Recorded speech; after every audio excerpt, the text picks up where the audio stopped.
So our being treated merely as a means to an end, as worker or customer, is not limited in the way that games are limited. Workers and customers is what we are. But of course, if that's what we are, then we're no longer persons, just because we're being treated merely as a means to an end. That's to say, as not a person at all. Treating people merely as a means to an end is wrong, immoral, if you like, inasmuch as it denies their being persons. Ergo, capitalism remains immoral.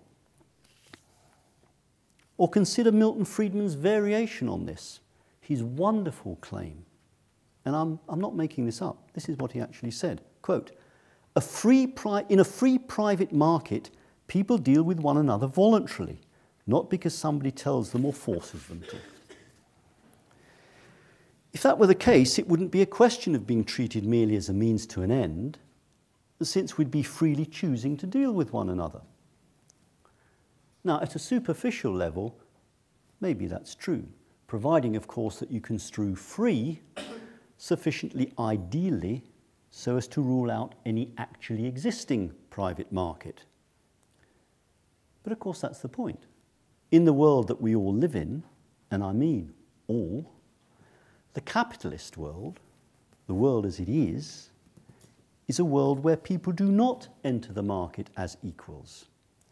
It's a world in which we are constantly told what to do and the terms on which we may do it.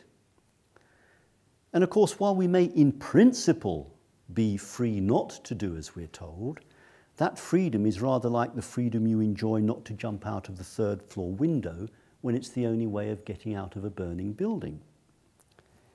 Capitalism treats us merely as means to an end, even if in so-called principle we're free to refuse the bargain.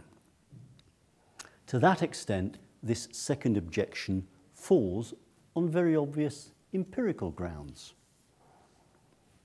But even if it didn't, even if I'm wrong in that empirical point, capitalism still falls foul of Kant. For even if people caught up in the structure of the free private market had entered it as equals, and even if they were in any practical sense free to refuse the bargain, they would still be surrendering their freedom were they to accept it. And this is the sting in the tail of Kant's principle. So to treat humanity, whether in your own person or that of any other, not merely as means to an end. There are some bargains which we're not allowed to enter into because to do so would be to consent to our treating ourselves merely as means to an end. Even if one does that voluntarily, it is to surrender one's identity, one's nature as a person. Why? Because as Kant puts it, human freedom consists in obedience to the moral law. Very unfashionable notion, this, but it's true. Freedom's not a matter of doing what you like. Freedom's not just a matter of not being subject to the immediate and direct coercion of another person, as for instance when somebody's being tortured. Otherwise, we'd be consenting to be treated as not people, to be treated as things, property, object. But since we are persons, that makes no sense. It's a practical self-contradiction. Freedom from immediate coercion, one could say, is a necessary but not sufficient condition of being a person. It's needed, but it's not enough.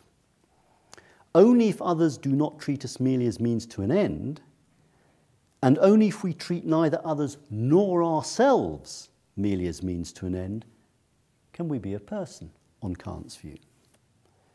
That's the whole difference between being a person and being merely a human being, an instance of a particular biological species.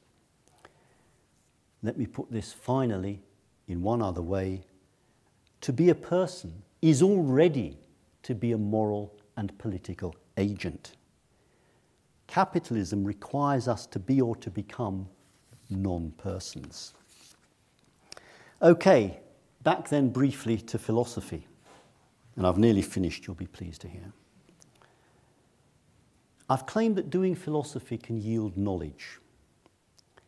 The claims I've begun to try to outline can be developed and they can be tested through discussion, debate, argument. If they fail to survive relatively intact such development and testing, then doing philosophy would at least have begun to show that it's not the case that capitalism's immoral. On the other hand, if my claims were to survive such development and testing, and I think they can, but of course I might be wrong, then philosophy, doing philosophy, would have uncovered the knowledge that capitalism is immoral. What matters here is that either way, the knowledge gained would be intensely practical. After all, what could be more practical than the knowledge that capitalism is immoral? Or even, impossibly hard to imagine though this might be, that it's not immoral after all. Thank you.